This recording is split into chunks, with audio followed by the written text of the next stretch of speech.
The story starts with an LAPD K-9 officer called Jake Roster and his German Shepherd dog, Ace, who is trained to sniff out narcotics and suspicious items. They were patrolling their area that afternoon when Jake received a call from the commander of an irresponsible driver in the homeless sector. Jake only discovered the automobile when he got to the intended spot, and Hernandez, another inspector, said the offender had already left. But Jake grabbed Ace out of the vehicle right away and told him to find the individual since the event had just happened with traits of height, average, skinny, and Hispanic race. Ace smelled around the vehicle before focusing on the trunk, where he discovered many cartons of illicit substances. Hernandez then secured the things as Jake and Ace stayed out on the streets, looking for any information on the culprit. Jake then requested the individual hiding next to the homeless tent to come out gently, but instead there was gunshots until Ace saw something strange. Jake pulled his pal quickly to safety. Hernandez requested assistance from another group at the same moment, but he unintentionally touched a narcotics package, setting off an explosion. Ace and Jake followed the attacker to an abandoned building as they fled in the pandemonium. Jake allowed Ace to go locate the guy there, but they were shocked to learn that the person they had apprehended was only a heroin addict who was homeless. The actual assailant returned during interrogation and attempted to harm Jake. But Jake was an experienced ex-Marine, so the fight didn't come easily to him. He tossed the assailant out of a window after handling them well. But when Jake learned that Ace had been wounded during the gunfight following the fight, he became very anxious. Jake hurriedly took his dog to the medical officer, but the officer declined to assist him because he thought that helping people came before helping animals. When Jake heard this, he was overcome with emotion. After laying Ace down gently, he launched a surprise head-on assault on the medical officer, which was seen on video by a bystander. Ace, however, did not make it since aid did not come promptly. Ace was treated like a hero when he was buried because he was so unique. Jake tried not to weep as he spoke, but he was unable to control his emotions. Since Ace had played a significant role in his life, he knew he would miss him very much. Now that his devoted buddy was gone, Jake made the decision to confront his loneliness and resist giving in to melancholy. But when Ace passed away, Jake was charged with acting hostilely against medical personnel as he attempted to cope with his grief. Furious about the charges, Jake threw away Ace's mattress and ran into his neighbor Mia. Unaware of the circumstances, Mia, a kind neighbor, tried to speak with Jake. She saw that Jake had replaced Ace's old sleeping pad with a new one and stated Ace was fortunate to have Jake as his own. At this, Jake only gave a feeble grin and walked away. However, Maya walked up to him, concerned about him when he returned to his flat. She was eager to listen and console Jake since she knew he had gone through a difficult time. Jake had a private inquiry the next day. Regarding the events involving the suspect, he provided several answers. Jake went into great detail, emphasizing how he protected himself from the attacker's gunshots. He said that Ace received orders from the attacker in German, a language that police often utilize when speaking to dogs. However, his colleagues were unconvinced by his explanation and believed that Jake, a former Marine, may be suffering from post-traumatic stress disorder, PTSD. And because of this, Jake acted rashly, shooting the assailant and sent them flying from the structure. Jake was angry when he heard the charge. Nevertheless, he made an effort to set his feelings aside and concentrate on learning the truth about Ace's fate. Why couldn't he examine the autopsy report and find out how Ace passed away? He pondered. Rather of receiving information, he was advised to see a psychiatrist straight immediately for any potential mental health problems. He also couldn't return to work until the doctor certified that his mental health was normal. Ramos, Jake's co-worker, instructed him to go via the back door as he prepared to depart. It was required because demonstrators, incensed about what they believed Jake had done to the medical personnel, had gathered outside the office. Despite his denials of guilt, Jake made the decision to discreetly depart and begged Ramos to assist him in learning the truth about Ace's fate. Jake collected Ace's things to return them to the training facility on a separate day. He handed the goods over to Leland there, who educated all the dogs in tracking. Leland advised Jake to adopt a new dog right away since he knew he was still depressed over Ace departing and that having Jake alone would only make him feel worse. Following his return from the training facility, Jake made the decision to locate Dante, the homeless man who had provided Hernandez with information about the assailant, by returning to the scene of the incident. Jake asked other homeless individuals in the area about Dante, but he was unable to locate any information. Rather, he came upon a bottle with an unsettling symbol, which led to his unannounced arrest by patrolling police. But when they found out he was also a police officer, they eventually let him go. Jake received information from Ramos explaining Ace's death after being unable to locate Dante. It came out that Ace's death was caused by fentanyl overdose rather than gunshot wounds. With this new knowledge, Jake approached Ramos once again for assistance, this time to decipher the odd sign he had seen earlier that resembled the one at the explosion site. Jake returned to the training area with Ramos' assistance in order to speak with Leland. Jake altered his mind and went with Suk, a dog with a covered nose, rather than being true to his original choice not to buy a new dog. Leland explained to Jake that Suk's natural teeth were destroyed, therefore he received titanium ones, substituted since his former owner had treated him poorly. Inspired by Suk's narrative, Jake completed Suk's adoption papers fast and brought him home.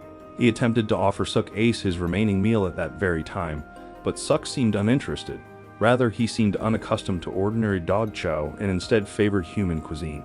As time went by, Jake came to the conclusion that he had to return to his job to look into Ace's death, but he was aware that his condition required him to first get permission from a physician. Jake then began seeing a psychiatrist in an effort to treat his depression and aid in his recovery. Wanting to have a casual conversation, Jake went by Mia after his first therapy session and invited her to coffee. However, as they conversed, Jake began to sense a stronger connection with Mia and a want to get to know her better. Jake went for a run with Suk the next day after feeling much better, and he began his tracking dog training at the facility. Jake gave German orders throughout training, much as in the past, but Suk didn't seem to comprehend. Jake became irate, but just by happenstance. Suk began performing everything fast and accurately as he snapped his fingers. Jake asked an officer if he could borrow their work vehicle one evening after his second treatment appointment. His plea was first turned down as he wasn't yet formally on duty and hadn't had a medical clearance, but they let Jake to take Ace's jewelry out of the vehicle when he asked to. Jake didn't reach for the necklace, however, as he got in the vehicle. Rather, he alerted the authorities of Dante's disappearance over the radio, which prompted them to begin searching for him straight immediately. Jake used this action to learn Dante's location, information that was previously only known by Hernandez. Jake spoke with Dante to inquire about what transpired after Hernandez and his associate departed. Dante was uneasy when Jake showed him the sign, which prompted Jake to probe more. Dante remained silent for a while before acknowledging that the emblem was associated with Chinese individuals engaged in covert activities. People were aware of it, but they didn't give it much thought because the food they were producing was delicious and addicting. Therefore, no one gave a damn about what they were really doing.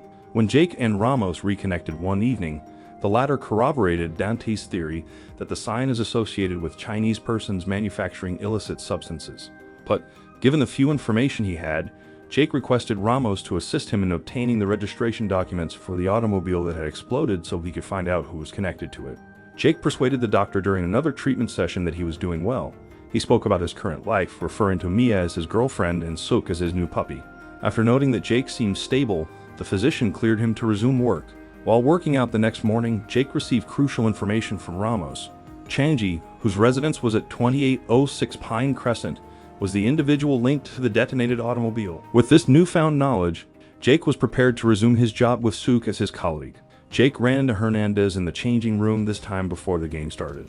They discussed Jake's last conversation with Dante, during which Hernandez threatened to have Jake called Dante again or face repercussions.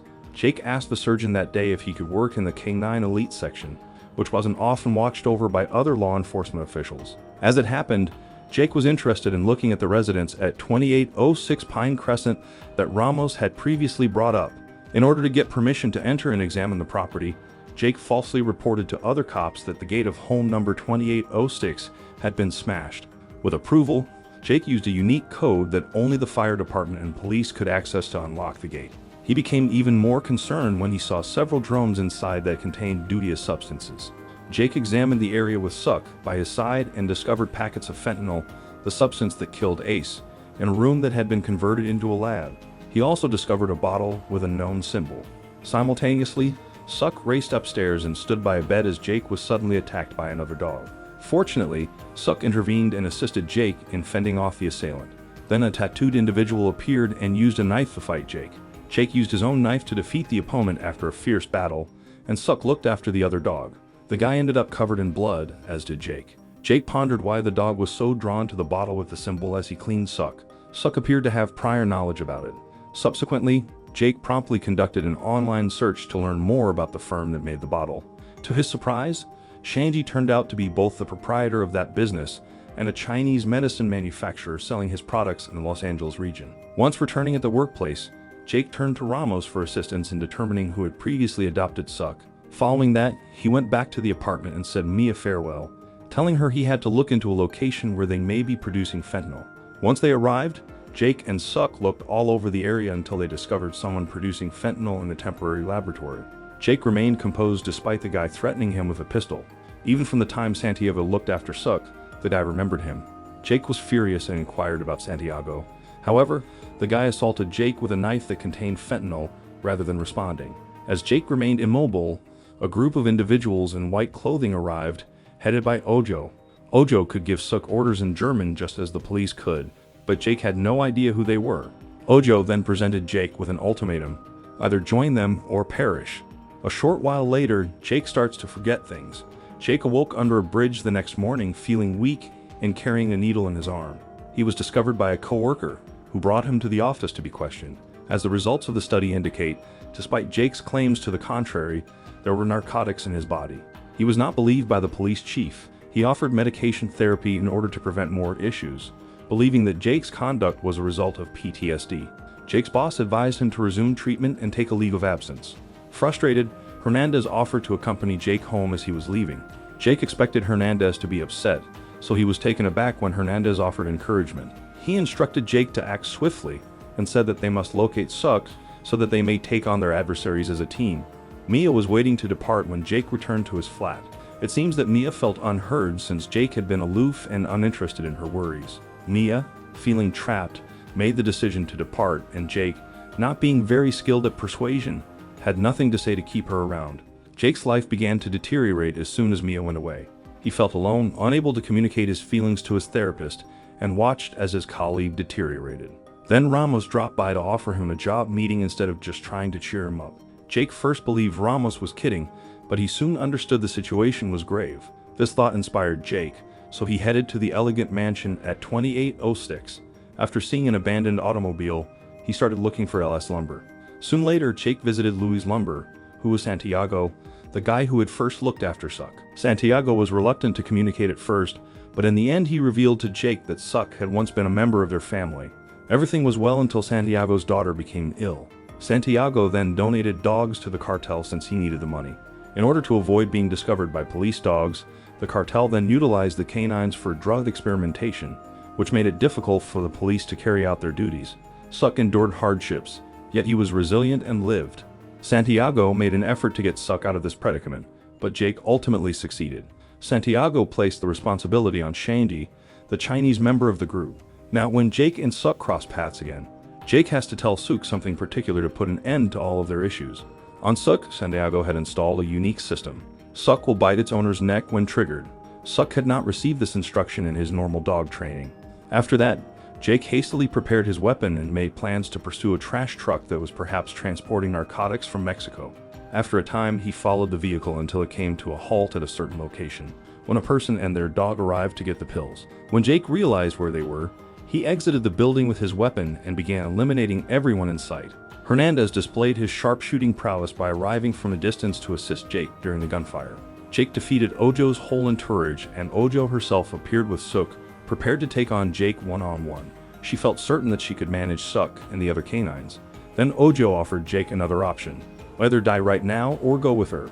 Jake had to choose between dying or finding a different route out since he wouldn't join the cartel. But first he questioned Ojo, rather shrewdly, what the German term meant "do the unthinkable" before making up his mind. As she replied, Jake snapped his fingers, teaching Suck the maneuver Santiago had shown him, biting Ojo's neck. Ojo fired back, striking Suck in the leg. A year later, amid the pandemonium, the authorities discovered the deaths of Ojo and her companions among massive heaps of trash. What they were doing and why they were there remained a mystery. Jake, meanwhile, returned to his regular routine and continued to reflect on his history, particularly his time spent in Iraq. However, because of his love for Mia, Jake told his story to his own kid this time rather than to a dog. The narrative comes to an end there. The moral of the tale is to always give your dog human food, but exercise caution since sometimes, when they're searching for leftovers, they could unintentionally uncover covert criminal activity.